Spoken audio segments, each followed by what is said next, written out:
ಜನರಿಗೆ ನೇಚರ್ಗೆ ಕನೆಕ್ಟ್ ಮಾಡುವಂತ ಒಂದೇ ಒಂದು ಆಕ್ಟಿವಿಟಿ ಇದು. ನಾನು ಯಾವತ್ತೂ ನಿಮ್ನ ಬಂಡೀಪುರ್, ನಾಗರಹೊಳೆ ಈ ತರ ದೊಡ್ಡ ದೊಡ್ಡ ಕಾಡಿಗೆ ಕರ್ಕೊಂಡು ಹೋಗೋದೇ ಇಲ್ಲ. ಯಾಕೆಂದ್ರೆ ಕಾಡಿಗೆ ನಾವು ಹೋಗಿಲ್ಲ ಅಂದ್ರೇನೆ ಆ ಕಾಡು ತುಂಬಾ ಚೆನ್ನಾಗಿರುತ್ತೆ. ಈ ಒಂದು structure one of the holistic structure ಅಂತ ಕರಿತೀವಿ ನಾವು. ಸಿಕ್ಕಾಪಟ್ಟೆ ಹೆಲ್ಪ್ ಮಾಡಿದ್ರೆ ಒಂದು ಕಾಡು ಉಳಿಸೋದಿಕ್ಕೆ, ಒಂದು ಕಾಡು ಬೆಳೆಯೋದಿಕ್ಕೆ. ಇದನ್ನ ಯಾರು ಕಟ್ತಾರೆ ಅಂತ ನಿಮ್ಗೆ ಏನಾದ್ರು ಐಡಿಯಾ ಇದೆಯಾ? ಗೆದ್ದಲು. ಸೊ ಟರ್ಮೈಟ್ಸ್ ಅಂತ ಕರಿತೀವಿ. ನೋಡಕ್ಕೆ ಇರುವೆ ತರ ತುಂಬಾ ಸಣ್ಣದಾಗಿರ್ತಾರೆ, ಬಟ್ ಆಕ್ಚುಲಿ ನಿಮಗೆ ಒಂದು ಮೈಂಡ್ ಬ್ಲೋಯಿಂಗ್ ಫ್ಯಾಕ್ಟ್ ಅಂದ್ರೆ ಅದು ಇರುವೆ ಜಾತಿಗೆ ಸೇರಲ್ಲ. ಅವ್ರು ಸೇರೋದು ಒಂದು ಜಿರಳೆ ಜಾತಿ. ಓಕೆ, ನಮ್ಮಲ್ಲಿ ಆಕ್ಚುಲಿ ಒಂದು ಮೂಢನಂಬಿಕೆ ಇದೆ. ನಿಮ್ಮಲ್ಲಿ ಯಾರಾದ್ರೂ ತೋಟ ಏನಾದ್ರು ಇತ್ತು ಅಂತ ಅಂದ್ರೆ, ಅಥವಾ ಹಳ್ಳಿಗಳ ಕಡೆ ನೋಡಿದ್ರೆ, ನಿಮ್ಮ ತೋಟದಲ್ಲಿ ಒಂದು ಮರಕ್ಕೆ ಗೆದ್ದಲು ಬಂದ್ರೆ ನಾವು ಫುಲ್ ಪೆಸ್ಟಿಸೈಡ್ಸ್ ಎಲ್ಲ ಹೊಡೆದು ಎಲ್ಲಾ ಮರಕ್ಕೂ ಬಂದು ಸ್ಪ್ರೆಡ್ ಆಗೋಗುತ್ತೆ. ಸೊ ಟರ್ಮೈಟ್ಸ್ ಎಲ್ಲ ಬಂದು ತಿಂದು ಹಾಳು ಮಾಡ್ಬಿಡುತ್ತೆ ಅಂತ ನಾವು ಅನ್ಕೊಂತೀವಿ. ಬಟ್ ಅನ್ಲೆಸ್ ಅಂಡ್ ಅಂಟಿಲ್ ನಿಮ್ ಮರ ಹೆಲ್ತಿ ಆಗಿದ್ರೆ ಅವ್ರು ಬರಲ್ಲ. ನಿಮ್ ಮರ ವೀಕ್ ಆಗಿದ್ರೆ 100% ಬರುತ್ತೆ, because that is the nature of a termite. ಈ ಒಂದು ಮರನ ಅಬ್ಸರ್ವ್ ಮಾಡಿ. ಇಲ್ಲೊಂದ್ ಮರ ಇದೆ, ಇಲ್ಲೊಂದ್ ಮರ ಇದೆ ಅಕ್ಕಪಕ್ಕ. ಈ ಮರದಲ್ಲಿ ಟರ್ಮೈಟ್ಸ್ ಇದೆ, ಈ ಮರದಲ್ಲಿ ಟರ್ಮೈಟ್ಸ್ ಇಲ್ಲ. ಇಲ್ಲಿಂದ ಇಲ್ಲಿ ಈಸಿಯಾಗಿ ಹೋಗ್ಬೋದು ಅದು, ಬಟ್ ಅದಕ್ಕೆ ಹೋಗಕ್ಕೆ ಯಾವುದೇ ರೀಸನ್ ಅನ್ನೋದಿಲ್ಲ. ಸೊ ನಿಮ್ ಮನೆಗಳಲ್ಲಿ ಬೋರ್ವೆಲ್ಸ್ ಇದೆ ಅನ್ಸುತ್ತೆ ಅಲ್ಲ? ಎಷ್ಟು ಅಡಿಗೆ ನೀರು ಸಿಗುತ್ತೆ ನಿಮ್ಗೆ? 150. ಮೇಡಮ್ ಎಲ್ಲಿದ್ದೀರಾ ನೀವು? ಇವಾಗ ಕರೆಂಟ್ಲಿ ಆಕ್ಚುಲಿ ಬೆಂಗಳೂರಲ್ಲಿ ಒಂದು 1500 to 2000 ಫೀಟ್ ಇಳಿದ್ರೆ ಮಾತ್ರನೇ ನೀರು ಸಿಗೋದು. ಬಟ್ ಮೇಡಮ್ ಅವ್ರು ಹೇಳ್ದಂಗೆ ಇಲ್ಲಿನ ಸುತ್ತಮುತ್ತ ಆಕ್ಚುಲಿ ಯಾರು ಇರ್ತಾರೆ ಅವ್ರಿಗೆ ಒಂದು 150-200 ಫೀಟ್ ಅಲ್ಲಿ ನೀರು ಸಿಗುತ್ತೆ. ನಮಸ್ತೆ ಎಲ್ರಿಗೂ. ನಾವಿವತ್ತು ಬಂದಿದ್ದೀವಿ ಬೆಂಗಳೂರಿನ ವಿಶ್ವವಿದ್ಯಾಲಯ, ಯೂನಿವರ್ಸಿಟಿ ಅಂತಿರಲ್ಲ ಅದಕ್ಕೆ. ಇವತ್ತಿಲ್ಲಿ ನೇಚರ್ ಹಾಕಿದೆ, ಅದಕ್ಕೋಸ್ಕರ ನಾನ್ ನಿಮಗೆ ತೋರ್ಸೋಣ ಅಂತ ಬಂದಿದ್ದೀನಿ. ಬೆಂಗಳೂರು ಇಷ್ಟೊಂದು ಬೆಳೀತಾ ಇದೆ ನೋಡಿ, ಇಷ್ಟೊಂದು ಬೆಳೀತಾ ಇದೆ, ನೇಚರ್ ಎಲ್ಲಿದೆಯಪ್ಪ ಅನ್ಬೋದು ನೀವು. ಇಲ್ಲಿ ಒಂದು ಕಾಡಿದೆ ಕಣ್ರಿ. ನಮ್ಮ ಒಂದು ಪರಿಸರ ಮಾಲಿನ್ಯವನ್ನು ಬ್ಯಾಲೆನ್ಸ್ ಮಾಡುತ್ತೆ ಅಂತಾನು ಹೇಳ್ಬೋದು. ನಮಗೆ ಇಲ್ಲಿ ಎಲ್ಲ ತುಂಬಾ ವೆರೈಟೀಸ್ ಆದಂತ ಮರಗಳಿದಾವೆ, ಪಕ್ಷಿಗಳಿದಾವೆ. ಇದು ಒಂದು ಫಾರೆಸ್ಟ್ ಕೊನೆದಾಗಿ ಉಳ್ಕೊಂಡಿದೆ ಅಂತಾನು ಹೇಳ್ಬೋದೇನಪ್ಪ. ಬೆಂಗಳೂರಲ್ಲಿ ಎಲ್ಲಿ ನೋಡಿದ್ರು ತುಂಬಾನೇ ಬಿಲ್ಡಿಂಗ್ ಎದ್ದು ಬಿಟ್ಟಿದೆ, ಅಷ್ಟೊಂದು ಮುಂದುವರಿತಾ ಇದೆ. ಆದ್ರೆ ಫಾರೆಸ್ಟ್ ಕಾಡು ಇರೋದು ಇದೊಂದೇ ಅಂತ ಹೇಳ್ಬೋದು. ನಾನು ಅದನ್ನು ಕೂಡ ನಿಮಗೆ ಪರಿಚಯ ಮಾಡ್ಸಕ್ ಅನಿಸ್ತು ನನಗೆ, ಅದಕ್ಕೆ ಬಂದಿದ್ದೀನಿ. ಎಷ್ಟೊಂದ್ ಜನ ಆಲ್ರೆಡಿ ಬಂದು ನಿಂತಿದ್ದಾರೆ. ಇನ್ನೇನ್ ಸ್ಟಾರ್ಟ್ ಆಗುತ್ತೆ ಈಗ, ನೋಡೋಣ. ಒಳಗೆ ಹೋಗ್ತಾ ಹೋಗ್ತಾ ಏನೇನ್ ಕಾಣುತ್ತೆ, ಏನೇನ್ ನಮಗೆ ನೋಡ್ಲಿಕ್ಕೆ ಅವಕಾಶ ಇರುತ್ತೆ ಇವತ್ತು ಅಂತ ನಾನು ಕೂಡ ಕುತೂಹಲದಲ್ಲಿದ್ದೇನೆ. ನೀವು ಕೂಡ ಬನ್ನಿ ನನ್ನ ಜೊತೆಗೆ, ಕೊನೆವರೆಗೆ ಇದನ್ನ ನೋಡಿ ನೀವು ಕೂಡ ಎಂಜಾಯ್ ಮಾಡಿ. ಬನ್ನಿ ಹೋಗೋಣ. ಜನರಿಗೆ ನೇಚರ್ಗೆ ಕನೆಕ್ಟ್ ಮಾಡುವಂತ ಒಂದೇ ಒಂದು ಆಕ್ಟಿವಿಟಿ ಇದು. ಸೊ ನಮ್ಮ ಪೂರ್ವಜರು ಏನಿದ್ರು, ಆನ್ಸೆಸ್ಟರ್ಸ್ ಅವರೆಲ್ಲಾನು ಹಳ್ಳಿಗಳಲ್ಲಿ, ಕಾಡುಗಳಲ್ಲಿ ಇದ್ದು ಬಂದಿದ್ದು. ಆ ಕನೆಕ್ಷನ್ ಕಟ್ ಆಗಿ ಇವತ್ತು ನಾವು ಕಾಂಕ್ರೀಟ್ ಜಂಗಲ್ಸ್ ಅಲ್ಲಿ ಇದೀವಿ. ಸೊ ಈ ಕಾಡ್ ನಾವೇನು ಓಡಾಡ್ತಾ ಇದೀವಿ, ಇದನ್ನ ಅರ್ಬನ್ ಜಂಗಲ್ ಅಂತ ಕರಿತೀವಿ. ನಾನು ಯಾವತ್ತೂ ನಿಮ್ನ ಬಂಡೀಪುರ್, ನಾಗರಹೊಳೆ ಈ ತರ ದೊಡ್ಡ ದೊಡ್ಡ ಕಾಡಿಗೆ ಕರ್ಕೊಂಡು ಹೋಗೋದೇ ಇಲ್ಲ. ಯಾಕೆಂದ್ರೆ ಕಾಡಿಗೆ ನಾವು ಹೋಗಿಲ್ಲ ಅಂದ್ರೇನೆ ಆ ಕಾಡು ತುಂಬಾ ಚೆನ್ನಾಗಿರುತ್ತೆ. ಓಕೆ, ಸೊ ನಮ್ಮ ಇಂಟರ್ಫಿಯರೆನ್ಸ್ ಬೇಡವೇ ಬೇಡ. ಬಟ್ ಈ ಅರ್ಬನ್ ಜಂಗಲ್ಗೆ ಏನಾಗಿರುತ್ತೆ ಅಂದ್ರೆ ನಮ್ಮ ಮಧ್ಯ ಸಿಕ್ಕಾಕೊಂಡಿರುತ್ತೆ ಇದು. ಸೊ ನಮ್ಮ ಆಕ್ಟಿವಿಟಿ, ನಮ್ಮ ಪ್ರತಿದಿನದ ಆಕ್ಟಿವಿಟಿ ಈ ಫಾರೆಸ್ಟ್ ಹೆಲ್ತ್ಗೆ ಡಿಪೆಂಡ್ ಆಗಿರುತ್ತೆ. ಸೊ ಈ ತರ ಕಾಡುಗಳಲ್ಲಿ ನಾವು ಓಡಾಡ್ತಿದ್ದಾಗ ನಾವು ಮಾಡುವಂತ ಆಕ್ಟಿವಿಟೀಸ್, ಫಾರ್ ಎಕ್ಸಾಂಪಲ್ ಇಲ್ಲಿ ಕ್ಲೀನ್ ಅಪ್ ಡ್ರೈವ್ಸ್ ಮಾಡ್ತೀವಿ, ಮತ್ತೆ ಬೆಂಕಿ ಆಗುತ್ತೆ ಸಮ್ಮರ್ಸ್ ಅಲ್ಲಿ, ಅದನ್ನ ತಡಿತೀವಿ. ಮತ್ತೆ ಯಾರಿಗಾದ್ರೂ ಕೆಟ್ಟ ಆಲೋಚನೆಗಳಿಂದ ಓಡಾಡ್ತಿದ್ದಾಗ ಬೇರೆ ಯಾರಾದ್ರೂ ವಾಕ್ ಮಾಡ್ತಿದ್ದಾರೆ, ಅಬ್ಸರ್ವ್ ಮಾಡ್ತಿದ್ದಾರೆ ಅಂತ ಅಂದ್ರೆ ಎಷ್ಟೊಂದು ಆಕ್ಟಿವಿಟೀಸ್ಗಳು ಸ್ಟಾಪ್ ಆಗುತ್ತೆ. ಸೊ ಈ ಕಾರಣದಿಂದ ನಾವು ಯೂಶಲಿ ಒಳಗೆ ಬರ್ತೀವಿ. ಇಲ್ಲ ಅಂದ್ರೆ ನಾನು ಜನರನ್ನ ಕಾಡಿಗೆ ಬರಬೇಡಿ ಅಂತಾನೆ ಎಲ್ಲರಿಗೂ ಹೇಳ್ಕೊಡೋದು. ಸೊ ಈ ಭಾಗದಲ್ಲಿ ಸುಮಾರು ಏನಿಲ್ಲ ಅಂದ್ರೂ ಒಂದು 400 ಎಕರೆ ಅಷ್ಟು ಕಾಡಿನ ಭಾಗ ಇದೆ. ನಾವಿವತ್ತಕ್ಕೆ ಎಲ್ಲೋ ಒಂದು 2-3% ಅಷ್ಟು ಮಾತ್ರ ಕಾಡು ನೋಡಕ್ ಸಾಧ್ಯ. ಟೋಟಲ್ ಒಂದು 1200 ಎಕರೆ ಕ್ಯಾಂಪಸ್ ಇದು. ಸೊ ಈ ಕಾಡಲ್ಲಿ ಸುಮಾರು ವೆರೈಟೀಸ್ ಆಫ್ ಬರ್ಡ್ಸ್ ಇದೆ, ಬಟರ್ಫ್ಲೈಸ್ ಇದೆ, ಇನ್ಸೆಕ್ಟ್ಸ್ ಇದೆ, ಮತ್ತೆ ಕೆಲವೊಂದು ನೀವು ಕೇಳದೆ ಇರೋ, ನೋಡದೆ ಇರೋ ಅಂತ ಸಣ್ಣ ಪುಟ್ಟ ಮ್ಯಾಮಲ್ಸ್ ಕೂಡ ಇಲ್ಲಿ ಜೀವನ ಮಾಡ್ತಾ ಇದೆ. ಇದು ಹಳೆ ಕಾಡಿದು. ಮುಂಚೆ ಇಲ್ಲಿ ಆನೆಗಳು ಓಡಾಡ್ತಿತ್ತಂತೆ, ಅಂದ್ರೆ ಇದು ಸಿಟಿ ಆಗಕ್ಕೆ ಮುಂಚೆ. ಸೊ ಅದಾದ್ಮೇಲೆ ಕಟ್ಟಾಗಿ ಅದು ಒಂದು ಪ್ಯಾಚ್ ಆಗಿ ಹಾಗೆ ಉಳ್ಕೊಂಡ್ಬಿಟ್ಟಿದೆ. ಸೊ ಒಳಗೆ ಹೋಗ್ತಿದ್ದಂಗೆ ನಿಮ್ಗೆ ಎಷ್ಟೊಂದು ಇರುತ್ತೆ ಜೀವಿಗಳು, ಬಟ್ ನಿಮ್ ಕಣ್ಣಿಗೆ ಕಾಣಿಸಲ್ಲ, because that is our forest work. ಎಲ್ಲ ನಮ್ಮ ಕಣ್ಣಿಗೆ ಕಾಣಲೇಬೇಕು ಅಂತ ಏನು ರೂಲ್ ಇಲ್ಲ, but it depends on how we observe it. So ಆದಷ್ಟು ನಿಮ್ಮ ಕಿವಿ ಮತ್ತೆ ನಿಮ್ಮ ಕಣ್ಣು ಎಷ್ಟು ಸಾಧ್ಯನೋ ಅಷ್ಟು ಓಪನ್ ಆಗಿ ಇಟ್ಕೊಂಡಿರಿ. ನಾವೆಷ್ಟು ಕ್ವೈಟ್ ಅಂಡ್ ಕಾಮ್ ಆಗಿರ್ತೀವಿ, ಸೊ ಇಕೋಸಿಸ್ಟಮ್ ನಮ್ಮನ್ನ ವಾಪಸ್ ಅಷ್ಟೇ ಕೋಆಪರೇಟಿವ್ ಆಗಿ ಸಪೋರ್ಟ್ ಮಾಡುತ್ತೆ. ಸೊ ಸುಮಾರು ಇಲ್ಲಿಂದ ನಿಮಗೆ ಒಂದು 1.5 hours to 2 hours ವಾಕ್ ಇರುತ್ತೆ. ಸೊ ಟೋಟಲ್ ಒಂದು 3.5-4 ಕಿಲೋಮೀಟರ್ ನಡೀತೀರ. ಓಕೆ, ಬನ್ನಿ ಜಾಯ್ನ್. ಸೊ ಸಿಂಪಲ್ ಆಗಿ ಹೇಳ್ಬೇಕು ಅಂದ್ರೆ ಕಾಡು ಒಂದು ಜಸ್ಟ್ ಒಂದು ದೊಡ್ಡ ಮನೆ. ಓಕೆ, ಸೊ ಅದರಲ್ಲಿ ಬೇರೆ ಬೇರೆ ಬೇರೆ ಬೇರೆ ಫ್ಯಾಮಿಲೀಸ್ ಗಳಿರತ್ತೆ. ಪ್ರತಿಯೊಂದು ಫ್ಯಾಮಿಲೀಸ್ ಕೂಡ ಡೈರೆಕ್ಟ್ ಆಗಿ ಅಥವಾ ಇಂಡೈರೆಕ್ಟ್ ಆಗಿ ಒಂದನ್ನೊಂದನ್ನು ಹೆಲ್ಪ್ ಮಾಡ್ಲಿಲ್ಲ ಅಂತ ಅಂದ್ರೆ ಆ ಫ್ಯಾಮಿಲಿ ಸ್ಟ್ರಾಂಗ್ ಆಗಿ ತುಂಬಾ ಟೈಮ್ ಬದುಕ್ಲಿಕ್ಕೆ ಆಗೋದಿಲ್ಲ. ಸೊ ಪ್ರತಿಯೊಂದು ಜೀವಿಗಳು ಕೂಡ ತಮಗೆ ಗೊತ್ತಿಲ್ದೇನೋ ಅಥವಾ ಗೊತ್ತಿದ್ದೋ ಬೇರೆ ಬೇರೆ ಜೀವಿಗಳಿಗೆ ಅಥವಾ ಈ ಕಾಡಿಗೆ ಹೆಲ್ಪ್ ಅಂತ ಮಾಡ್ತಾ ಇರತ್ತೆ. ಸೊ ಆ ಒಂದು ಹೆಲ್ಪ್ ಅನ್ನ ನಾವು ನೋಡ್ತಾ ಹೋದ್ರೆ, ಯಾರ್ಯಾರು ಹೆಂಗೆ ಹೆಲ್ಪ್ ಮಾಡ್ತಾರೆ ಕಾಡಿಗೆ ಅಂತ ನೋಡ್ತಾ ಹೋದ್ರೆ, ಈ ಒಂದು structure one of the holistic structure ಅಂತ ಕರಿತೀವಿ ನಾವು. ಸಿಕ್ಕಾಪಟ್ಟೆ ಹೆಲ್ಪ್ ಮಾಡಿದ್ರೆ ಒಂದು ಕಾಡು ಉಳಿಸೋದಿಕ್ಕೆ, ಒಂದು ಕಾಡು ಬೆಳೆಯೋದಿಕ್ಕೆ. ಇದನ್ನ ಯಾರು ಕಟ್ತಾರೆ ಅಂತ ನಿಮ್ಗೆ ಏನಾದ್ರು ಐಡಿಯಾ ಇದೆಯಾ? ಗೆದ್ದಲು. ಸೊ ಟರ್ಮೈಟ್ಸ್ ಅಂತ ಕರಿತೀವಿ. ನೋಡಕ್ಕೆ ಇರುವೆ ತರ ತುಂಬಾ ಸಣ್ಣದಾಗಿರ್ತಾರೆ, ಬಟ್ ಆಕ್ಚುಲಿ ನಿಮಗೆ ಒಂದು ಮೈಂಡ್ ಬ್ಲೋಯಿಂಗ್ ಫ್ಯಾಕ್ಟ್ ಅಂದ್ರೆ ಅದು ಇರುವೆ ಜಾತಿಗೆ ಸೇರಲ್ಲ. ಅವ್ರು ಸೇರೋದು ಒಂದು ಜಿರಳೆ ಜಾತಿ. ಸೊ ಕಾಕ್ರೋಚ್ಗೆ ತುಂಬಾ ಕ್ಲೋಸ್ ಫ್ಯಾಮಿಲಿ ಅದು, ಬಟ್ ನೋಡಕ್ ಇರುವೆ ತರ ಇರುತ್ತೆ. ಸೊ ತಮ್ಮ ಒಂದು ಫ್ಯಾಮಿಲಿನ ಬಿಲ್ಡಪ್ ಮಾಡಕ್ಕೆ ಅಂತ ಹೇಳಿ ಈ ಸ್ಟ್ರಕ್ಚರ್ ಕಟ್ಟುತ್ತೆ. ಇಲ್ಲಿಂದ ನೀವು ಇಲ್ಲಿವರೆಗೂ ಏನ್ ನೋಡ್ತಾ ಇದ್ದೀರಾ, ಈ ಸ್ಟ್ರಕ್ಚರ್ ಬರೀ ಒಂದು ಕೋಟೆ ರೀತಿ ಮಾತ್ರ. ಅವ್ರು ಇಲ್ಲಿ ಜೀವನ ಮಾಡಲ್ಲ. ಅವ್ರು ಎಲ್ಲಿರ್ತಾರೆ ಅಂತ ಅಂದ್ರೆ, ಈ ಒಂದು ಇವಾಗ ಫಾರ್ ಎಕ್ಸಾಂಪಲ್ ಇದೊಂದು 5.5 ಅಡಿ ಇದೆ ಅಂತ ತಿಳ್ಕೊಳ್ಳಿ. ಇದೇ ಮಿರರ್ ಸ್ಟ್ರಕ್ಚರ್ ಅಂಡರ್ ಗ್ರೌಂಡ್ ಅಲ್ಲಿ ಇರುತ್ತೆ. ಸೇಮ್ ನೀವೇನ್ ನೋಡ್ತಾ ಇದ್ದೀರಾ, ಈ ಕಟ್ಟರ್ಸ್, ಈ ರಿಡ್ಜಸ್, ಈ ಫ್ರಾಕ್ಚರ್ಸ್ ಎಲ್ಲ ಏನ್ ನೋಡ್ತಾ ಇದ್ದೀರಾ, ಅದೇ ಅಂಡರ್ ಗ್ರೌಂಡ್ ಅಲ್ಲಿ ಇರುತ್ತೆ. ಸೊ ಅವರಷ್ಟು ಜೀವನ ಶೈಲಿ ಅಂಡರ್ ಗ್ರೌಂಡ್ ನಲ್ಲಿ ಇರುತ್ತೆ. ಸೊ ಒಂದು ದಿನಕ್ಕೆ ಈ ಟರ್ಮೈಟು 1.5 ಲಕ್ಷ ಮೊಟ್ಟೆ ಇಡುತ್ತೆ ಒಂದು ದಿನಕ್ಕೆ. ಸೊ ಎಲ್ಲಾ ಟರ್ಮೈಟ್ಸ್ ಕೂಡ ಬೆಳೆದು ದೊಡ್ಡವರಾಗೋಯ್ತು ಅಂತ ಅಂದ್ರೆ, ಮನುಷ್ಯರು ಹೇಗೆ ಇವಾಗ ಓವರ್ ಪಾಪ್ಯುಲೇಷನ್ ಆಗ್ಬಿಟ್ಟಿದ್ದಾರೆ ಆ ತರ ಅವ್ರದ್ದು ಆಗೋಗುತ್ತೆ. So that become an imbalance ಆವಾಗ. ಸೊ ಅದಕ್ಕೆ ಇವರು they are also one of the most tastiest and nutritious insects ಅಂತ ಕರಿತೀವಿ ಇಡೀ ಕಾಡಿಗೆ. ಪ್ರತಿ ಒಂದು ಜೀವಿ ಕೂಡ ಟರ್ಮೈಟ್ಸ್ ನ ಹುಡುಕಿ ಹುಡುಕಿ ತಿನ್ನತ್ತೆ, ಯಾಕಂದ್ರೆ ಅವ್ರ ಅದು ಅಷ್ಟೊಂದು ನ್ಯೂಟ್ರಿಷನ್ಸ್ ಇರುತ್ತೆ. ನೀವು ಬೇರೆ ಕಡೆ ಕೇಳಿರ್ಬೋದು, ಮನುಷ್ಯರು ಕೂಡ ಅದನ್ನ ತಿಂತಾರೆ. ಓಕೆ, ಸೊ ಅದರಿಂದ ಕಾಡಿಗೆ ಊಟ ಪ್ರೊವೈಡ್ ಮಾಡ್ತಾರೆ. ಎಸ್ಪೆಷಲಿ ಈ ಪಕ್ಷಿಗಳು ಮತ್ತೆ ಸಣ್ಣ ಸಣ್ಣ ಜೀವಿಗಳು ಮರಿಯಿಂದ ದೊಡ್ಡದಾಗುವಂಥ ಟೈಮಲ್ಲಿ ಬೇಕಾಗಿರೋವಂಥ ನ್ಯೂಟ್ರಿಷನ್ಸ್ನ ಇವ್ರು ಪ್ರೊವೈಡ್ ಮಾಡ್ತಾರೆ. ಎರಡನೇದು, ಇವಾಗ ಇಷ್ಟು ದೊಡ್ಡ ಮನೆ ಇದೆ, ಇವ್ರಿಗೆ ಮಳೆ ಎಲ್ಲ ಬಂದಾಗ ಫ್ಲಡ್ಸ್ ಆಗಬಾರ್ದು, ಮನೆ ಒಳಗಡೆ ಹೋಗಿ ನೀರು ಸೇರ್ಕೋಬಾರ್ದು. ಸೊ ಆ ಕಾರಣದಿಂದ ಏನು ಮಾಡಿರುತ್ತೆ ಅಂತ ಅಂದರೆ, ಯಾವುದಾದ್ರೂ ಒಂದು ಹೊಡೆದಿರೋದಿದ್ರೆ ಸ್ಟ್ರಕ್ಚರ್ ತೋರಿಸ್ತೀನಿ ನಿಮಗೆ. ಸೊ ಇದು ಔಟ್ಸೈಡ್ ಲೇಯರ್, ಇದು ಫುಲ್ ಕಂಪ್ಲೀಟ್ ಸಾಲಿಡ್ ಹಿಂಗೆ ಕಾಣಿಸ್ತಾ ಇರುತ್ತೆ. ಬಟ್ ಒಳಗಡೆ ಆಕ್ಚುಲಿ ಈ ತರ ಪೋರ್ಸ್ ಇರುತ್ತೆ. ಓಕೆ, ಸೊ ಈ ಪೋರ್ಸು ಹೊರಗಡೆ ಇಲ್ಲದೆ ಇರೋದ್ರಿಂದ ನೀರು ಒಳಗಡೆ ಬರಲ್ಲ. ಬಟ್ ಒಳಗಡೆಯಿಂದ ಏನಾಗ್ತಿರುತ್ತೆ ಅಂದ್ರೆ ಚಿಮ್ನಿ ರೀತಿಯಲ್ಲಿ ಏರ್ ಸರ್ಕ್ಯುಲೇಷನ್ ಪಾಸ್ ಆಗ್ತಾ ಇರುತ್ತೆ. ಸೊ ವಾಟರು ಈ ರಿಡ್ಜಸ್ನೆಲ್ಲ ಪಾಸ್ ಆಗ್ಬಿಟ್ಟು ಈಸಿಯಾಗಿ ಕೆಳಗಿಳಿಯುತ್ತೆ. ಮತ್ತು ಅಲ್ಲಿಂದ ಕೂಡ 5 ಅಡಿ ಅವ್ರ ಮನೆ ಇರುತ್ತೆ, ಅದು ಫ್ಲಡ್ಸ್ ಆಗಬಾರ್ದು. ಸೊ ಒಂದು ಸಣ್ಣದಾಗಿ ಒಂದು ಚಾನೆಲ್ ನ ಕೊರ್ದಿ ಕೆಳಗಡೆ ಬಿಟ್ಟಿರುತ್ತೆ. ಸೊ ಅದರಿಂದ ನೀರು ಈಸಿಯಾಗಿ ಡೈರೆಕ್ಟ್ ಆಗಿ ಅಂಡರ್ ಗ್ರೌಂಡ್ ಅಲ್ಲಿ ಪಾಸ್ ಆಗುತ್ತೆ.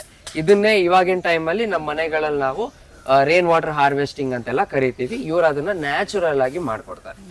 ಸೊ ಅದಕ್ಕೆ ಅಂದ ಕಾಲದಲ್ಲಿ ನಮ್ದೊಂದು ಗಾದೆ ಇತ್ತು, ನೀವೇನಾದ್ರೂ ಬಾವಿ ತೆಗಿಬೇಕು ಅಥವಾ ಎಲ್ಲಾದ್ರೂ ಬಾವಿ ಹುಡುಕ್ಬೇಕು ಅಂತ ಅಂದ್ರೆ ಎಲ್ಲೆಲ್ಲಿ ಹುತ್ತ ಇರತ್ತೆ ಆ ಜಾಗದಲ್ಲಿ ಬಾವಿ ತೆಗೀರಿ ಅಂತ ಹೇಳ್ತಾರೆ. ಇವಾಗ್ಲೂ ಕೂಡ any scientific way of borewell points search ಮಾಡಕ್ ಹೋಗಿ ಇನ್ ದಿ ಎಂಡ್ ಅದು ಬಂದು ಹುತ್ತದ ಹತ್ರನೇ ಸೇರ್ಕೊಳ್ಳುತ್ತೆ. ಸೊ ಒಂದು ಹುತ್ತ ಕಾಡಿಗೆ ನೀರ್ ತರೋವಂತ ಕೆಲಸ ತುಂಬಾ ಚೆನ್ನಾಗಿ ಮಾಡ್ತಾರೆ. ಸೊ ನೀವೆಲ್ಲಾದ್ರೂ ಹುತ್ತ ಇದೆ ಅಂತ ಏನಾದ್ರು ನೋಡಿದ್ರಿ ಅಂದ್ರೆ ದಟ್ ಮೀನ್ಸ್ ಅಲ್ಲಿ ವಾಟರ್ ತುಂಬಾ ಚೆನ್ನಾಗಿದೆ ಅಂತ. ವೀಕ್ ಝೋನ್ಸ್ ಇರುತ್ತೆ, ಸೊ ಅವರಲ್ಲಿ ನೀರ್ ಕೊಡ್ದು ಜಾಗ ಮಾಡ್ಕೊಡ್ತಾರೆ, ಆ ಜಾಗದಿಂದ ಎಲ್ಲ ಒಳಗೆ ಹೋಗುತ್ತೆ. ಮತ್ತೆ ನಿಮ್ಗೆಲ್ಲ ಹನಿ ಬೀಸ್ ಗೊತ್ತಲ್ವಾ ನಿಮ್ಗೆ? ಹನಿ ಬೀಸ್ ಅಲ್ಲಿ ಹೇಗೆ ಕ್ವೀನ್ ಇರುತ್ತೆ, ಸೋಲ್ಜರ್ಸ್, ವರ್ಕರ್ಸ್ ಎಲ್ಲ ಇರುತ್ತೆ, ಇವ್ರದ್ದು ಕೂಡ ಅದೇ ತರ ಸ್ಟ್ರಕ್ಚರ್ ಇರುತ್ತೆ. ಒಂದು ಕ್ವೀನ್ ಇರುತ್ತೆ, ಒಂದು ಕಿಂಗ್ ಇರುತ್ತೆ, ಬಟ್ ಕ್ವೀನ್ ಡಿಸೈಡ್ ಮಾಡ್ತಾರೆ ಎಲ್ಲ. ಸೊ ಕ್ವೀನ್ ಏನೇನು ಹೇಳ್ತಾರೆ, ವರ್ಕರ್ಸ್ ಎಲ್ಲ ಅದನ್ನ ನೋಡ್ಕೊಂತಾರೆ. ನೀವು ಇದನ್ನ ಸ್ವಲ್ಪ ಕ್ಲೋಸ್ ಆಗಿ ಅಬ್ಸರ್ವ್ ಮಾಡಿದ್ರೆ ಇಲ್ಲಿ ಬಣ್ಣ ಬೇರೆ ಇದೆ, ಇಲ್ಲಿ ಬಣ್ಣ ಬೇರೆ ಇದೆ. ಸೊ ಅದ್ರ ಅರ್ಥ ಏನು ಅಂತ ಅಂದ್ರೆ ಇದು ಫ್ರೆಶ್ ಆಗಿ ರೀಸೆಂಟ್ ಆಗಿ ಕಟ್ಟಿರುವಂತ ಹುತ್ತ. ಸೊ ಇದು ಅಂದ್ರೆ ಅಂಡರ್ ಡೆವಲಪಿಂಗ್ ಸ್ಟೇಜ್ ಅಂತ. ನಾನು ಸುಮಾರು ಒಂದು 3 ವರ್ಷದಿಂದ ನಾನು ನೋಡಿದಾಗ ಈ ಹುತ್ತ ಇಷ್ಟೇ ಇದ್ದಿದ್ದು ಎತ್ತರ. ಸೊ ಅದಾದ್ಮೇಲೆ ಇದು ಬೆಳೀತಾ ಹೋಗಿದೆ. So which means this is active. So ಈ ಆಕ್ಟಿವ್ ಇರುವಂತ ಟೈಮಲ್ಲಿ ಇದ್ರೊಳಗಡೆ ಬೇರೆ ಯಾವ ಜೀವಿ ಕೂಡ ಒಳಗೆ ಹೋಗ್ಲಿಕ್ಕೆ ಆಗಲ್ಲ, ಅವ್ರು ಬಿಡೋದು ಇಲ್ಲ. ಅದು ಒಂಥರ ಯೂಸೇಜ್ ಅಲ್ಲಿ ಇರುವಂತ ಮನೆ. ಬಟ್ ಒಂದ್ಸಲ ಆ ರಾಣಿ ಸಾಯ್ತು ಅಥವಾ ನನಗೆ ಈ ಜಾಗ ಬೇಡ ಅಂತ ಅಲ್ಲಿಂದ ಬಿಟ್ಟು ಹೋಯ್ತು, ಸತ್ತಾದ್ಮೇಲೆ ಅಲ್ಲಿ ಬೇರೆ ಯಾರು ರಾಣಿ ಆಗುವಂತ ಒಂದು ಕೆಪಾಸಿಟಿ ಇರಲ್ಲ. ಸೊ ಆ ಟೈಮಲ್ಲಿ ಏನಾಗುತ್ತೆ, ಅದು ಪಾಲ್ ಬೀಳುತ್ತೆ, that become an empty house. ಆ ಎಂಟಿ ಹೌಸ್ ಏನಾಗುತ್ತೆ ಅಂತ ಅಂದ್ರೆ ಇಲ್ಲಿ ನೋಡುವಂತ ಸ್ಟ್ರಕ್ಚರ್ ರೀತಿ ಬಿಲ್ಡಪ್ ಆಗುತ್ತೆ.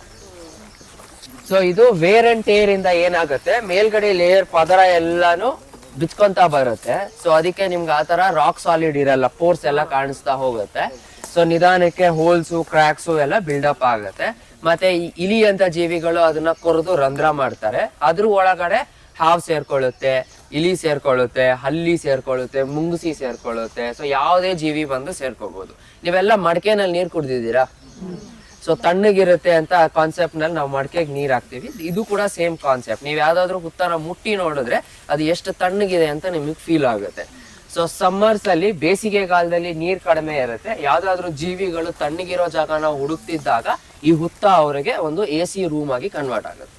ಸೊ ಇಲ್ಲಿ ಬರ್ತಾರೆ, ಕೂರ್ತಾರೆ, ತಣ್ಣಗೆ ಮಾಡ್ಕೊಂತಾರೆ, ಆಮೇಲೆ ಅಲ್ಲಿಂದ ಹೋಗ್ತಾರೆ. ಬಟ್ ಯಾವುದೇ ಜೀವಿನೂ ಇದು ನಂದೇ ಮನೆ ಅಂತ ಕ್ಲೇಮ್ ಮಾಡಕ್ ಆಗಲ್ಲ. ಇದು ಹಾವಿಂದೇ ಹುತ್ತ ಅಂತ ನಾವ್ ಹೇಳಕ್ ಆಗಲ್ಲ. ಅದ್ರಲ್ಲಿ ಹಾವು ಇರ್ಬೋದು, ಹಲ್ಲಿ ಇರ್ಬೋದು, ಮುಂಗ್ಸಿ ಇರ್ಬೋದು, ಯಾವುದೇ ಜೀವಿ ಬೇಕಾದ್ರೂ ಬಂದು ಜೀವನ ಮಾಡ್ಬೋದು. ಬಾಡಿನಲ್ಲಿ ಏನೋ ಒಂದು ವೀಕ್ನೆಸ್ ಆಗಿದೆ ಅಂತ ಅಂದಾಗ ನಾವೇನ್ ಮಾಡ್ತೀವಿ? ರೆಸ್ಟ್ ತಗೊಂತೀವಿ, ಓಕೆ, ಮೆಡಿಸಿನ್ಸ್ ತಗೊಂತೀವಿ, ಡಾಕ್ಟರ್ಸ್ ಹತ್ರ ಹೋಗ್ತೀವಿ, ಡಯಾಗ್ನೈಸ್ ಮಾಡ್ತೀವಿ, ನೆಕ್ಸ್ಟ್ ಏನೇನಾಗಿದೆ ನೋಡ್ಕೊಂಡು ಅದ್ರ ಪ್ರಕಾರ ಸೊಲ್ಯೂಷನ್ ತಗೊಂತೀವಿ. ಬಟ್ ಕಾಡ್ನಲ್ಲಿ ಒಂದು ಪ್ರಾಣಿ, ಪಕ್ಷಿ, ಗಿಡ, ಮರ ಏನ್ ಮಾಡುತ್ತೆ? ಪ್ರಾಣಿಗಳು ಪಕ್ಷಿಗಳಾಯ್ತು ಅಂತ ಅಂದ್ರೆ ಕೆಲವೊಂದು ಮೆಡಿಸಿನಲ್ ವ್ಯಾಲ್ಯೂಸ್ ಇರುವಂತ ಹೋಗಿ ಪ್ಲಾಂಟ್ಸ್ ನ ತಿಂದು ಮಾಡ್ಕೋಬಹುದು. ಬಟ್ ಮರಕ್ಕೆ ವಾಪಸ್ ಇದಕ್ಕೋಸ್ಕರ ಏನಾಗ್ಬೇಕು ಅಂದ್ರೆ ಟರ್ಮೈಟ್ಸ್ ಬರ್ಬೇಕು. ಸೊ ಟರ್ಮೈಟ್ಸ್ ಮತ್ತೊಂದು ಹೆಲ್ಪ್ ಮಾಡುತ್ತೆ. ಸೊ ಟರ್ಮೈಟ್ಸ್ ಆಹಾರ ಏನು ಅಂತ ನಿಮ್ಗೆ ಏನಾದ್ರು ಗೊತ್ತಾ? ವುಡ್. ಬಟ್ ಎಲ್ಲಾ ವುಡ್ ತಿಂತದ ಅದು? Usually dead and weak wood ಬಂದು ಅದರ ಆಹಾರ. ಯಾವ್ದಾದ್ರು ಸತ್ತಿದೆ ಅಥವಾ ಸಾಯ್ತಾ ಇದೆ ಅಂತ ಅಂದ್ರೆ ಅದನ್ನ ಬಂದು ತಿನ್ನೋದೇ ತನ್ನ ಕೆಲಸ. ಓಕೆ, ನಮ್ಮಲ್ಲಿ ಆಕ್ಚುಲಿ ಒಂದು ಮೂಢನಂಬಿಕೆ ಇದೆ. ನಿಮ್ಮಲ್ಲಿ ಯಾರಾದ್ರೂ ತೋಟ ಏನಾದ್ರು ಇತ್ತು ಅಂತ ಅಂದ್ರೆ ಅಥವಾ ಹಳ್ಳಿಗಳ ಕಡೆ ನೋಡಿದ್ರೆ, ನಿಮ್ಮ ತೋಟದಲ್ಲಿ ಒಂದು ಮರಕ್ಕೆ ಗೆದ್ದಲು ಬಂದ್ರೆ ನಾವು ಫುಲ್ ಪೆಸ್ಟಿಸೈಡ್ಸ್ ಎಲ್ಲ ಹೊಡೆದು ಎಲ್ಲಾ ಮರಕ್ಕೂ ಬಂದು ಸ್ಪ್ರೆಡ್ ಆಗೋಗುತ್ತೆ. ಸೊ ಟರ್ಮೈಟ್ಸ್ ಎಲ್ಲ ಬಂದು ತಿಂದು ಹಾಳು ಮಾಡ್ಬಿಡುತ್ತೆ ಅಂತ ನಾವು ಅನ್ಕೊಂತೀವಿ. ಬಟ್ ಅನ್ಲೆಸ್ ಅಂಡ್ ಅಂಟಿಲ್ ನಿಮ್ ಮರ ಹೆಲ್ತಿ ಆಗಿದ್ರೆ ಅವ್ರು ಬರಲ್ಲ. ನಿಮ್ ಮರ ವೀಕ್ ಆಗಿದ್ರೆ 100% ಬರುತ್ತೆ, because that is the nature of a termite. ಈ ಒಂದು ಮರನ ಅಬ್ಸರ್ವ್ ಮಾಡಿ. ಇಲ್ಲೊಂದ್ ಮರ ಇದೆ, ಇಲ್ಲೊಂದ್ ಮರ ಇದೆ ಅಕ್ಕಪಕ್ಕ. ಈ ಮರದಲ್ಲಿ ಟರ್ಮೈಟ್ಸ್ ಇದೆ, ಈ ಮರದಲ್ಲಿ ಟರ್ಮೈಟ್ಸ್ ಇಲ್ಲ. ಇಲ್ಲಿಂದ ಇಲ್ಲಿ ಈಸಿಯಾಗಿ ಹೋಗ್ಬೋದು ಅದು. ಬಟ್ ಅದಕ್ಕೆ ಹೋಗಕ್ಕೆ ಯಾವುದೇ ರೀಸನ್ ಅನ್ನೋದಿಲ್ಲ. ಸೊ ಈ ಮರಕ್ಕೆ ಬಂದಿರೋಂತ ರೀಸನ್ ಏನು ಅಂದ್ರೆ, ಒಂದು ಪ್ರಾಬಬ್ಲಿ ಇಟ್ ಇಸ್ ವೀಕ್. ಏನೋ ಒಂದು ರೋಗ ಬಂದಿರ್ಬೋದು, ತೊಂದರೆ ಬಂದಿರ್ಬೋದು, ಅಥವಾ ಈ ಮರ ಇದ್ರ ನ್ಯೂಟ್ರಿಷನ್ಸ್ ಎಲ್ಲ ತಗೊಂಡು ತಿಂತಾ ಇರ್ಬೋದು. May be it might be a parasite, ಗೊತ್ತಿಲ್ಲ. ಬಟ್ ಈ ಮರ ವೀಕ್ ಆಗಿದೆ.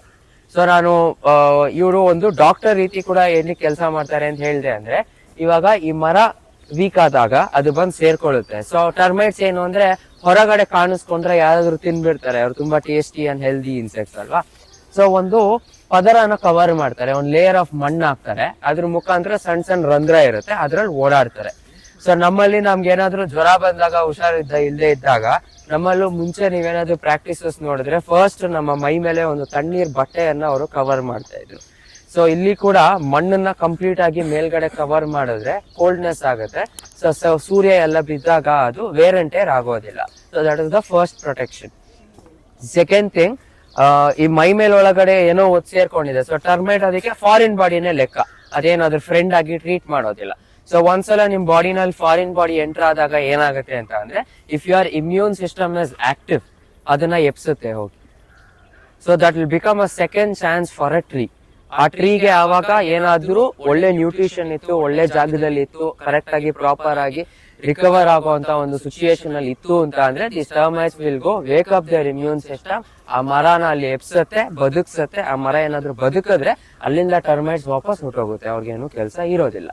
ಬಟ್ ಆ ಮರಕ್ಕೆ ಬೇಕಾಗಿರುವಂತ ನ್ಯೂಟ್ರಿಷನ್ ಸಿಕ್ಲಿಲ್ಲ ಅಂತ ಅಂದ್ರೆ ಇಟ್ ವಿಲ್ ಬಿಕಮ್ ಡೆಡ್.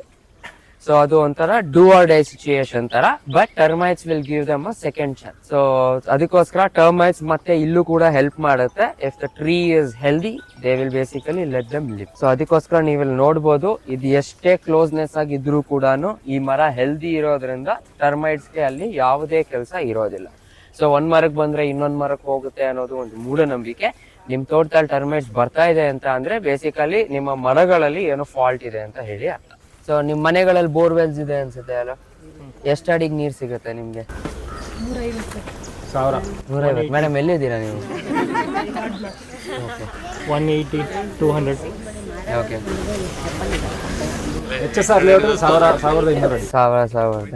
ಇವಾಗ ಕರೆಂಟ್ಲಿ ಆಕ್ಚುಲಿ ಬೆಂಗಳೂರಲ್ಲಿ ಒಂದು 1500 to 2000 ಫೀಟ್ ಇಳಿದ್ರೆ ಮಾತ್ರನೇ ನೀರ್ ಸಿಗೋದು. ಬಟ್ ಮೇಡಮ್ ಅವ್ರು ಹೇಳ್ದಂಗೆ ಇಲ್ಲಿನ ಸುತ್ತಮುತ್ತ ಆಕ್ಚುಲಿ ಯಾರು ಇರ್ತಾರೆ ಅವ್ರಿಗೆ ಒಂದು 150-200 ಫೀಟ್ ಅಲ್ಲಿ ನೀರು ಸಿಗತ್ತೆ. ದ ರೀಸನ್ ಇಸ್ ಬಿಕಾಸ್ ನಾನು ಆಗ್ಲೇ ಹೇಳ್ದಂಗೆ ಟರ್ಮೈಟ್ಸು ಮತ್ತು ಟ್ರೀ ರೂಟ್ಸು ಇದೆಲ್ಲ ಒಂದು ಸ್ಟೋರ್ ಮಾಡಿ ಬಿಡುವಂಥ ನೀರು ಗ್ರೌಂಡ್ ವಾಟರ್ಗೆ ರೀಚ್ ಆಗೋದ್ರಿಂದ ಈ ಭಾಗಗಳಲ್ಲಿ ನೀರು ಸ್ವಲ್ಪ ಜಾಸ್ತಿ ಇರುತ್ತೆ. ಸೊ ಈ ಬೋರ್ವೆಲ್ ಮಾಡಿರೋದು ಕೂಡ ನಾವು ಅದೇ ಪರ್ಪಸ್. ಇಲ್ಲಿಂದ ಮುಂದೆ ಒಂದು ವಾಟರ್ ಬಾಡಿ ಕರ್ಕೊಂಡು ಹೋಗ್ತೀನಿ ನಿಮಗೆ. ಅಲ್ಲಿ ನೆಲ ಕವರ್ ಆಗಿಲ್ಲ, ನಾವು ಎಷ್ಟೇ ನೀರು ಪಂಪ್ ಔಟ್ ಮಾಡಿ ಬಿಟ್ಟರೂ ಕೂಡ ನೀರು ಹೀರ್ಕೊಳ್ಳುತ್ತೆ. ನೀರು ಇಳ್ಕೊಂಡು ವಾಪಸ್ ಅದು ಇಲ್ಲೇ ಬಂದು ಸೇರ್ಕೊಳ್ಳುತ್ತೆ. ಮತ್ತು ಟೋಪೋಗ್ರಫಿ ಹೇಗೆ ಅರೇಂಜ್ ಆಗಿದೆ ಅಂದರೆ ನೀರೆಲ್ಲ ಕೂಡ ಮಳೆ ಬರೋ ನೀರು ಕೂಡ ಹರ್ಕೊಂಡು ಬಂದು ಒಂದೇ ಜಾಗದಲ್ಲಿ ಸೇರ್ಕೊಳ್ಳುತ್ತೆ. ಸೊ ಎಲ್ಲ ನೀರು ಒಂದು ಕಡೆ ಶೇಖರಣೆಯಾಗಿ ಒಂದು ಹೀರ್ಕೊಳ್ಳೋವಂಥ ಕೆಲಸ ನಡೆಯುತ್ತೆ. ಸೊ ಈ ಯೂನಿವರ್ಸಿಟಿಯಲ್ಲಿ ವರ್ಕ್ ಮಾಡ್ತಿದ್ದಂಥ ಎಷ್ಟೋ ಪ್ರೊಫೆಸರ್ಸು ಪ್ಲ್ಯಾನ್ ಮಾಡಿ ಕರೆಕ್ಟಾಗಿ ಎಷ್ಟೋ ಸೈಂಟಿಫಿಕ್ ರಿಸರ್ಚ್ಗಳನ್ನ ತಂದು ಇದೇ ಪಾಯಿಂಟಲ್ಲೇ ನಾವು ಬೋರ್ವೆಲ್ ಹಾಕಬೇಕು ಅಂತ ಹೇಳಿ ತುಂಬ ಡಿವೈಸಸ್ಗಳನ್ನೆಲ್ಲ ತೊಗೊಂಬಂದು ಟ್ರೈ ಮಾಡಿದ್ರು. ಬಟ್ ಅದಾದಮೇಲೆ ಹಿಂದೆ ತಿರುಗಿ ನೋಡಿದ್ವಿ ಅಂತ ಅಂದರೆ ಅದು ಎಲ್ಲಿ ಬಂತು ಅಂತ ಅಂದರೆ ಒಂದು ಹುತ್ತದ ಪಕ್ಕನೇ ಬಂತು ಲಾಸ್ಟಲ್ಲಿ. ಸೊ ಹಿಂದೆ ಅಬ್ಸರ್ವ್ ಮಾಡಿದ್ರೆ ಅಲ್ಲಿ ಒಂದು ಹುತ್ತ ಇದೆ. ಸೊ ಹುತ್ತಕ್ಕೂ ವಾಟರ್ಗೂ ಅಗೇನ್ ಇರೋವಂಥ ಕನೆಕ್ಷನ್ ಇದೆ. ಸೊ ಈ ಬೋರ್ವೆಲ್ ಸದ್ಯಕ್ಕೆ ಏನೋ ಒಂದು ಸ್ವಲ್ಪ ಹಾಳಾಗಿದೆ. ಸೊ ಅದಕ್ಕೋಸ್ಕರ ಈ ಸೀಸನಲ್ಲಿ ನೀರು ಬಿಡ್ಲಿಕ್ಕೆ ಆಗಲಿಲ್ಲ. ಬಟ್ ಅದು ರಿಪೇರಿ ಆಗುವಂಥ ಕೆಲಸ ಯೂನಿವರ್ಸಿಟಿಗೆ ಹೇಳಿದ್ದೀವಿ. ಬಟ್ ಅವರು ಇನ್ನೂ ನಡೆಸಿಲ್ಲ, ಅದು ಮುಂದೆ ನಡೆಯುತ್ತೆ. ಸೊ ಈ ನೀರು ನೆಕ್ಸ್ಟು ನಿಮಗೆ ಎಲ್ಲಿಂದ ಬರುತ್ತೆ, ಹೆಂಗೆ ರೀಚಾರ್ಜ್ ಆಗುತ್ತೆ ಅಂತ ಮುಂದೆ ತೋರಿಸ್ತೀವಿ. ಜಾಗ ಒಂದು ಸಿಲ್ಟ್ ಪಿಟ್ ಇದು. ಇದ್ರದ್ದು ಆ್ಯಕ್ಚುಲಿ ಡೆಪ್ತ್ ಬಂದು ಒಂದು 6 ಅಡಿವರೆಗೂ ಇದೆ ಇದು. ಬಟ್ ಇದು ಫಿಲಪ್ ಆಗಿದೆ. ಸೊ ಏನಾಗುತ್ತೆ ಅಂದರೆ, ನಾನು ಆಗಲೇ ಟೋಪೋಗ್ರಫಿ ಅಂತ ಅಂದೆ. ಇವಾಗ ನಾವು ಬರ್ತಿದ್ದಂಥ ನಡ್ಕೊಂಬರ್ತಿದ್ದಂಥ ದಾರಿ ಮತ್ತು ಈ ಕಡೆ ಅಕ್ಕಪಕ್ಕ ಇರುವಂಥ ಕಾಲ್ದಾರಿಗಳು ಸೊ ಟೋಟಲ್ ಈ ಕಡೆ ಫ್ಲೋ ಆಗುತ್ತೆ. ಇದನ್ನ ವ್ಯಾಲಿ ಝೋನ್ ಅಂತ ಕರಿತೀವಿ ನಾವು. ಸೊ ನೀರು ಇದೇ ಡೈರೆಕ್ಷನಲ್ಲಿ ಫ್ಲೋ ಆಗಬೇಕು. ಸೊ ಮಳೆ ಬಂದಾದ್ಮೇಲೆ ಆ ನೀರು ಬರ್ತಾ ಬರೀ ನೀರು ಒಂದೇ ಬರೋದಿಲ್ಲ, ಅದ್ರ ಜೊತೆಗೆ ಮಣ್ಣು, ಕಲ್ಲು, ಕಸ, ಕಡ್ಡಿ ಇದನ್ನೆಲ್ಲದನ್ನು ತಗೊಂಡು ಬರುತ್ತೆ. ಸೊ ಅದನ್ನೆಲ್ಲ ತಗೊಂಡು ಒಟ್ಟಿಗೆ ಅದೇನಾದರೂ ಕೆರೆಗೆ, ನದಿಗೆ ಹೋಗಿ ಸೇರಿಕೊಂಡ್ರೆ ಅದು ಇಂಬ್ಯಾಲೆನ್ಸ್ ಆಗುತ್ತೆ. ಸೊ ಅಲ್ಲಿ ವಾಟರ್ ಲೆವೆಲ್ ರೈಸ್ ಆಗುತ್ತೆ. ಸೊ ಗ್ರೌಂಡ್ ಲೆವೆಲ್ ಇನ್ಕ್ರೀಸ್ ಆಗುತ್ತೆ. It will be a problem. So ಆ ಕಾರಣದಿಂದ ನಮ್ಮ ಮುಂಚೆ ಏನ್ ಮಾಡ್ತಿದ್ರು ಅಂತ ಅಂದ್ರೆ, ಈ ತರ ಒಂದು ಹಳ್ಳ ತೋಡ್ತಾ ಇದ್ರು. ಸೊ ಈ ಹಳ್ಳದಲ್ಲಿ ಬಂದು ಫಸ್ಟ್ ನೀರ್ ಸೇರ್ಕೊಳ್ಳೋದು. ಸೊ ಭಾರ ಇರುವಂತ ಮೆಟೀರಿಯಲ್ಸ್ ಎಲ್ಲ ಆ ಹಳ್ಳದಲ್ಲಿ ಕೆಳಗೆ ಇಳ್ದೋಗುತ್ತೆ. ಅಲ್ಲಿಂದ ಮತ್ತೆ ವಾಪಸ್ಸು ವಾಟರ್ ಚಾನಲ್ ಹಿಂಗೆ ಫ್ಲೋ ಆಗುತ್ತೆ. ಈ ಹಿಂದೆ ಇರುವಂತದ್ದು ಒಂದು ಕಲ್ಯಾಣಿ. ಓಕೆ, ಸೊ ನೀರೆಲ್ಲ ಹೋಗಿ ಅಲ್ಲಿ ಸೇರ್ಕೊಳ್ಳುತ್ತೆ. ಇವಾಗ ನಾವೇನಾದ್ರೂ ಇದನ್ನ ತೆಗ್ಸಿ ಕ್ಲಿಯರ್ ಅಪ್ ಮಾಡಿದ್ವಿ ಅಂತ ಅಂದ್ರೆ ಮತ್ತೆ ಇವಾಗ ಮಾನ್ಸೂನ್ಸ್ ಬಂದಾಗ ಆವಾಗ ಮತ್ತೆ ವಾಪಸ್ ಇಷ್ಟೇ ಸೇರ್ಕೊಳ್ಳುತ್ತೆ. ಓಕೆ, ಸೊ ಹಿಂದೆ ಇರೋದು ಒಂದು ಕಲ್ಯಾಣಿ. ಅದೊಂದು CSR ಪ್ರಾಜೆಕ್ಟ್ ಇಂದ ಬಿಲ್ಡ್ ಆಗಿದೆ ಅದು. ಅಂಡ್ ಅದು ಬಿಲ್ಡ್ ಆಗಿದ್ದು ಕೂಡ ಒಂದು ಮಿಸ್ಟೇಕ್ ಇಂದ. ಬಟ್ ಅದೊಂದು ಒಳ್ಳೆ ಮಿಸ್ಟೇಕ್ ಅದು. ಸೊ ನಾವು ಪ್ರಾಣಿ ಪಕ್ಷಿಗಳಿಗೆ ನೀರು ಕೊಡಕ್ಕೆ ಏನಾದ್ರು ವ್ಯವಸ್ಥೆ ಮಾಡಬೇಕು ಅಂತ ಹೇಳಿ ಒಂದು ಕಂಪ್ನಿ ಬಂತು, ಅಪ್ರೋಚ್ ಮಾಡ್ತು. ನಾವ್ ಹೇಳಿದ್ವಿ ಅವ್ರಿಗೆ, ಓಕೆ ಒಂದು 10x10 ಜಾಗದಲ್ಲಿ ನಮ್ಗೆ ಅಗಸ್ಕೊಂಡು, ಅದಾದ್ಮೇಲೆ ಅವ್ರು ಬಂದು ಕೇಳಿದ್ರು, ಸರ್ JCB ಹೋಗೋಕ್ ಜಾಗ ಇಲ್ವಲ್ಲ, ಏನ್ ಮಾಡೋದು ಅಂತ. ನಾವು 10 ಅಡಿಗೆಲ್ಲ ಯಾಕೆ ನಿಮಗೆ JCB ಬೇಕು ಅಂತ ಅಂದ್ರೆ, ಅವರು 10 ಅಡಿ ಅಂತ ಬರ್ಕೊಂಡಿಲ್ಲ, ಅದನ್ನ 10 ಮೀಟರ್ ಅಂತ ಬರ್ಕೊಂಡ್ಬಿಟ್ಟಿದ್ದಾರೆ. ನಾವು ಫೀಟಲ್ಲಿ ಹೇಳಿದ್ವಿ, ಅವ್ರು ಅದನ್ನ ಮೀಟರ್ಸ್ ಅಲ್ಲಿ ತಗೊಂಡ್ಬಿಟ್ಟಿದ್ದಾರೆ. ಸೊ ಆಮೇಲೆ ಓಕೆ, ಹೆಂಗೂ ಮಿಸ್ಟೇಕ್ ಮಾಡಿದ್ದೀರಾ, ಇನ್ನೊಂದ್ ಸ್ವಲ್ಪ ದೊಡ್ಡ ಮಿಸ್ಟೇಕ್ ಮಾಡಿ ಅದನ್ನ 20x20 ಮಾಡಿ ಅಂತ ಹೇಳಿ ಲಾಸ್ಟ್ ಅಲ್ಲಿ ಈ ಕಲ್ಯಾಣಿ ಬಿಲ್ಡ್ ಆಗಿತ್ತು. ಸೊ ಆ ಕಲ್ಯಾಣಿ ಒಳಗಡೆ ಕರ್ಕೊಂಡು ಹೋಗ್ತೀನಿ ನಿಮ್ಗೆ. ಸೊ ನೀರ್ ಹೇಗ್ ಬರುತ್ತೆ, ಎಷ್ಟು ನಿಂತ್ಕೊಳ್ಳುತ್ತೆ ಅಂತೆಲ್ಲ ಐಡಿಯಾ ಬರುತ್ತೆ. ಕನ್ಸ್ಟ್ರಕ್ಟ್ ಆಗಿರೋಂತ ಒಂದು ಕಲ್ಗಳೇನಿದೆ, ಇಲ್ಲಿ ಸಿಮೆಂಟ್ ಜಾಸ್ತಿ ಬೆಳೆಸಿಲ್ಲ, ಬರೀ ಆ ಕಲ್ಗಳನ್ನ ಜೋಡ್ಸಕ್ ಮಾತ್ರ ಬೆಳೆಸಿರೋದು. ಸೊ ನೆಲ ಕಂಪ್ಲೀಟ್ಲಿ ಖಾಲಿ ಇದೆ. ಸೊ ಆ ಕಾರಣದಿಂದ ಮಳೆ ಫ್ಲೋ ಇಲ್ಲ ಅಂತ ಅಂದಾಗ ನೀರು ಕೆಳಗಡೆ ಹೀರ್ಕೊಂತ ಇರುತ್ತೆ. ಮತ್ತೆ ಗ್ರೌಂಡ್ ವಾಟರ್ ವಾಪಸ್ ರೀಚಾರ್ಜ್ ಆಗಿ ಅದೇ ಬೋರ್ವೆಲ್ ಇಂದ ನೀರು ವಾಪಸ್ ಸಿಗುತ್ತೆ ನಮಗೆ. ಸೊ ಈ ಕಲ್ಲಲ್ಲಿ ನೀವು ಕಲರ್ ಡಿಫ್ರೆನ್ಸ್ ನೋಡ್ಬೋದು. ಮೇಲ್ಗಡೆ ಸ್ವಲ್ಪ ವೈಟಿಶ್ ಇದೆ, ಅದಾದ್ಮೇಲೆ ಬ್ರೌನಿಶ್ ಆಗುತ್ತೆ. ಪೀಕ್ ಮಾನ್ಸೂನ್ಸ್ ಅಲ್ಲಿ ಅಲ್ಲಿವರೆಗೂ ನೀರು ತುಂಬಿರುತ್ತೆ. ಸೊ ಅದ್ರ ಮೇಲೆ ಏನಾಗುತ್ತೆ ಅಂತ ಅಂದ್ರೆ, ಈ ಕಡೆ ಭಾಗ ನೀವು ಅಬ್ಸರ್ವ್ ಮಾಡಿದ್ರೆ ಅಲ್ಲಿ ಒಂದು ಚಾನಲ್ ಇದೆ ವಾಪಸ್ಸು. ಸೊ ಅಲ್ಲಿಂದ ಓವರ್ ಫ್ಲೋ ಆಗಿ ಹಿಂದಗಡೆ ಒಂದು ವಾಟರ್ ಬಾಡಿ, ವಾಟರ್ ಚಾನಲ್ ಹರಿಯುತ್ತೆ. ಸೊ ಅಲ್ಲಿಗೆ ನೀರು ಹೋಗಿ ಸೇರ್ಕೊಳ್ಳುತ್ತೆ. ಸೊ ಈ ನೀರಲ್ಲಿ ಏನೋ ಒಂದು ಮೂವ್ಮೆಂಟ್ಸ್ ಆಗ್ತಿದೆ, ಏನು ಅಂತ ಗೊತ್ತಾ ನಿಮ್ಗೆ ಬೈ ಚಾನ್ಸ್?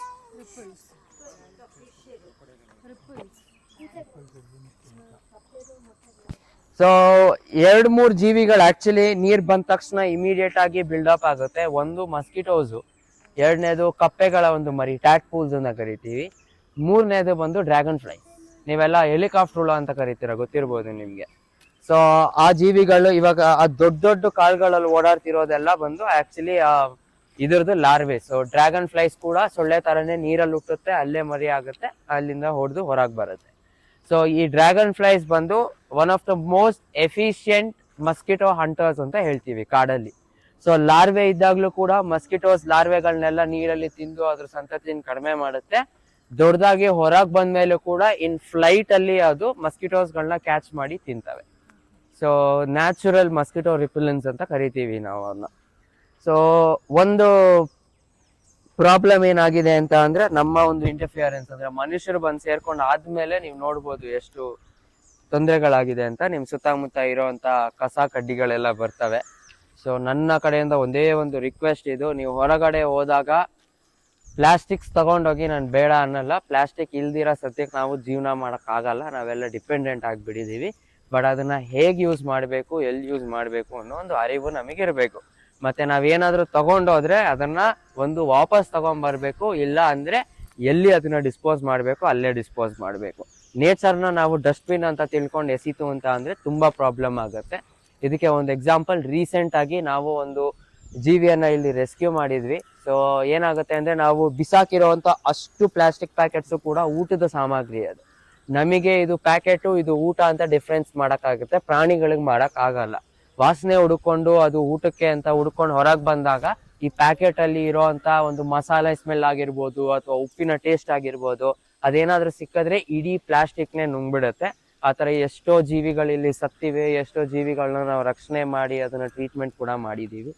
ಸೊ ದಯವಿಟ್ಟು ನೆಕ್ಸ್ಟ್ ಟೈಮ್ ನೀವೆಲ್ಲಾದ್ರೂ ಹೊರಗೆ ಹೋದಾಗ, ಎಸ್ಪೆಷಲಿ ಕಾಡಂತ ಜಾಗದಲ್ಲಿ, ಸಿಟಿಲಿ ಗಲೀಜ್ ಮಾಡಿ ನಾನು ಯಾವತ್ತೂ ನಿಮ್ಗೆ ಬೇಡ ಅನ್ನಲ್ಲ, ಬಟ್ ಕಾಡ್ಗಳೆಲ್ಲ ಹೋದಾಗ ದಯವಿಟ್ಟು ನಿಮ್ಮ ಗಲೀಜನ್ನ ನೀವು ವಾಪಸ್ ತಗೊಂಡ್ಬನ್ನಿ. ಈ ವಿಡಿಯೋವನ್ನ ಕೊನೆಯವರೆಗೂ ನೋಡಿದ್ದಕ್ಕೆ ತುಂಬಾ ಧನ್ಯವಾದಗಳು. ಇದು ನಮ್ಮ ನೇಚರ್ ವಾಕ್ ನ ಅರ್ಧದಷ್ಟು ಭಾಗ ಮಾತ್ರ. ಇನ್ನು ತುಂಬಾ ಸುಂದರವಾದ ಜಾಗಗಳು ಮತ್ತು ಅನುಭವಗಳು ನೋಡಲು ಬಾಕಿ ಇವೆ. ಅದನ್ನೆಲ್ಲ ಮುಂದಿನ ವಿಡಿಯೋದಲ್ಲಿ ನಿಮ್ ಜೊತೆ ಹಂಚಿಕೊಳ್ಳುತ್ತೇನೆ. ಹಾಗಾಗಿ ಮುಂದಿನ ವಿಡಿಯೋಕ್ಕಾಗಿ ಸ್ಟೇ ಟ್ಯೂನ್ಡ್. ನನ್ನ ಚಾನೆಲ್ಗೆ ಸಬ್ಸ್ಕ್ರೈಬ್ ಮಾಡೋದನ್ನ ಮರಿಬೇಡಿ. ಮತ್ತೊಮ್ಮೆ ಈ ವಿಡಿಯೋವನ್ನ ಕೊನೆಯವರೆಗೂ ನೋಡಿದ್ದಕ್ಕೆ ತುಂಬಾ ಧನ್ಯವಾದಗಳು. ಮುಂದಿನ ವಿಡಿಯೋದಲ್ಲಿ ಮತ್ತೆ ಸಿಗೋಣ.